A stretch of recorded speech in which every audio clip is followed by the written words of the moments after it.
Dalam kisah yang lain ini penutup teman-teman sekalian, ada seseorang yang bernama Thabit. Tidak ada orang yang, atau mungkin sedikit orang yang mengenal siapa itu Thabit. Kali ini Anda akan dengar di khutbah Jumat ini siapa orang ini. Thabit rahimahullah seorang yang sederhana di kota Kufa di Irak dan tidak terlalu dikenal pada saat itu. Tapi dia termasuk orang yang bertakwa kepada Allah Subhanahu wa taala, orangnya miskin. Dia jalan di salah satu jalan di Kufa, dia lewati satu kebun apel. Kemudian ada apel yang jatuh dari kebun itu karena matang, jatuh di depan dia. Dia berpikir bahwasanya kebun apel ini, ya apel ini jatuh di jalan, mungkin sudah halal buat saya. Dia ambil sama dia makan. Sementara dia mengunyah dan sudah habis setengah apel itu, tiba-tiba dia berpikir, halalkah untuk saya ini? Bagaimana bisa saya tiba-tiba mengambil yang walaupun jatuh di jalan tanpa izin pemiliknya? Maka dia berhenti makan, sisa mulutnya dibuang. Ada yang sudah tertelan, ada yang dibuang, ada yang masih tersisa setengah di tangannya. Lalu dia segera dengan ketakutan masuk ke dalam kebun tersebut mencari. Dia temukan ada sebuah rumah gubuk, lalu dia berkata, apakah Anda pemilik kebun ini? Dia mengatakan, bukan. Pemilik kebun ini jaraknya 1 hari dari sini. Kata orang penjaga kebunnya, kenapa? Dia bilang, saya tadi mendapatkan apel jatuh di sini, kemudian saya makan setengahnya. Saya pikir karena jatuh di jalan, mungkin halal buat saya. Tapi tiba-tiba saya ketakutan sekali. Takut Allah hisab dengan apel ini. Tolong Anda halalkan. Kata pemilik kebunnya, atau penjaga kebun pun, karena dia bertakwa sama Allah, dia nggak langsung main halalin. Dia mengatakan, sungguh tidak ada di tangan saya wenan itu. Pemilik kebun ada 1 hari dari sini. Kata Thabit rahimahullah, demi Allah saya akan datang ke sana. Jalan sehari semalam jalan kaki, hanya untuk mencari kehalalan setengah apel yang sudah dia makan. Karena takutnya dihisab hari kiamat. Begitu dia datang ketemu sama pemilik kebun itu, kemudian pemilik kebun itu ditanya sama dia, Thabit bertanya, apakah Anda pemilik kebun yang ada di sini dan di situ? Dia mengatakan iya. Dia bilang, saya jauh-jauh datang sehari semalam perjalanan karena kemarin kejadiannya begini. Saya temukan ada apel jatuh satu dari pohon Anda di jalanan, lalu saya memakannya karena saya lapar. Kemudian saya tiba-tiba ketakutan pada saya sudah makan setengah. Setengahnya sudah ada, sebagian saya makan, sebagian sudah saya buang, ini setengahnya tersisa. Walaupun sudah busuk saya tetap bawa. Tolong halalkan. Orang tersebut melihat halal gitu. Lalu kemudian dia mengatakan, pemilik kebunnya mengatakan, apakah kau jauh-jauh datang untuk itu? Dia bilang iya. Kata pemilik kebunnya, saya akan halalkan sama kamu tapi dengan satu syarat. Kata Thabit, apa syaratnya? Kau harus nikahi anak saya. Kata pemilik kebun itu, kau harus nikahi anak perempuan saya. Tapi kau perlu tahu sebelum kau nikahi, anak saya itu tuli, nggak bisa mendengar, bisu nggak bisa ngomong, buta nggak bisa melihat, dan lumpuh nggak bisa bergerak.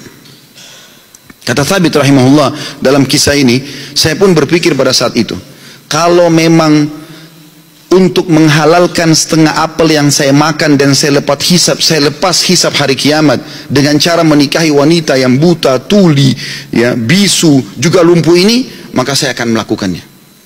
Maka kata Thabit rahimahullah, orang itu tidak tunggu waktu, dia langsung panggil 2 orang saksi, dia minta, ya, atau dia mengatakan, saya nikahkan kau sama anak perempuan saya Fulana binti Fulana, lalu menikahlah dia. Kata Thabit, lalu saya disuruh masuk ke ruangan untuk bertemu dengan istri saya. Terjadi sesuatu yang unik, begitu saya masuk ke dalam kamar tersebut, kamar itu sangat indah dan bersih. Lalu saya mengatakan, Assalamualaikum warahmatullahi wabarakatuh. Saya kaget, istri saya menjawab salam. Bukankah tadi dikatakan dia bisu? Kemudian saya mendekati dia, kemudian saya mengulurkan tangan saya, dia mengulurkan tangannya untuk menjamah tangan saya. Bukankah tadi ayahnya mengatakan dia adalah orang yang lumpuh?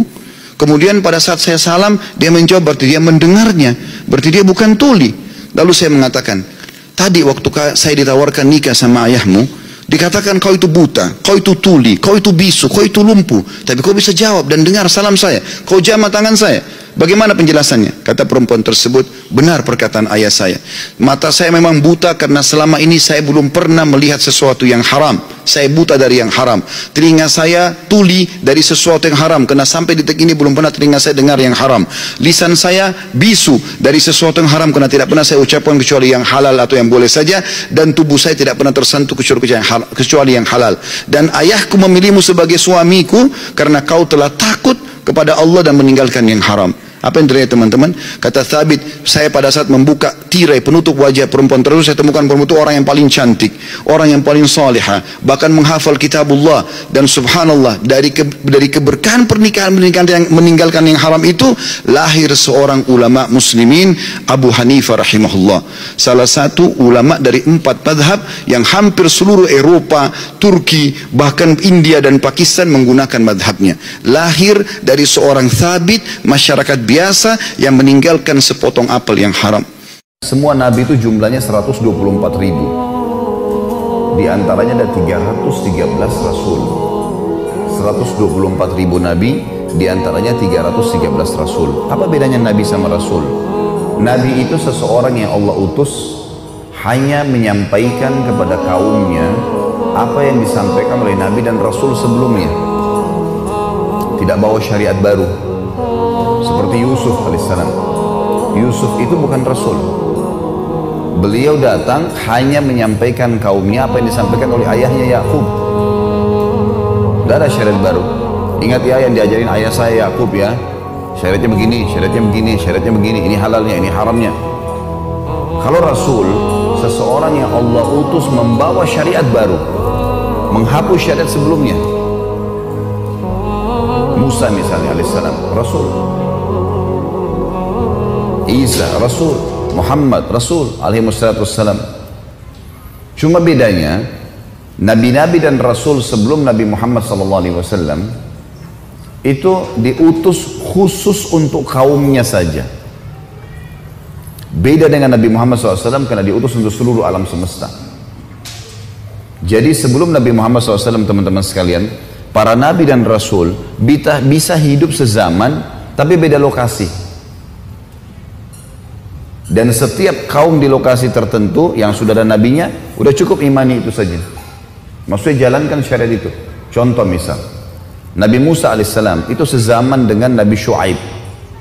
Shu'aib mertuanya beliau di negeri Madian. Lokasi dakwahnya Nabi Shu'aib, Madian. Lokasi dakwahnya Nabi Musa, Afrika, Mesir.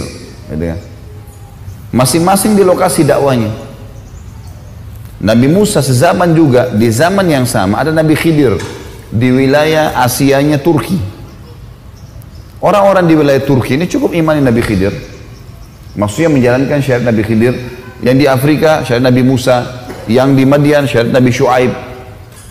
Tapi harus yakin, oh di sana ada Musa, oh di sana ada Shu'aib, oh di sana ada Khidir. Nggak boleh dipungkirin.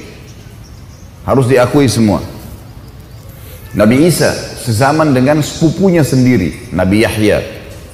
Ada pamannya, Nabi Zakaria. Sezaman semua ini, gitu kan.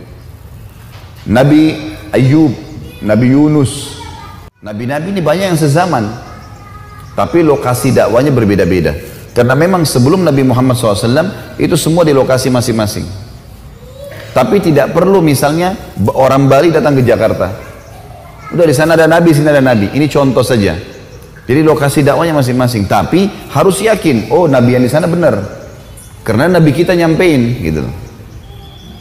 Jelas sampai sini ya. Nah, Nabi Muhammad SAW satu-satunya nabi yang diutus untuk seluruh alam semesta. Udah nggak ada lagi nabi yang sezaman dengan beliau. Makanya beliau mengatakan dalam sebuah hadis, sesungguhnya nabi-nabi dan rasul sebelumku diutus khusus untuk kaumnya. Maka mereka bisa sezaman. Dan aku diutus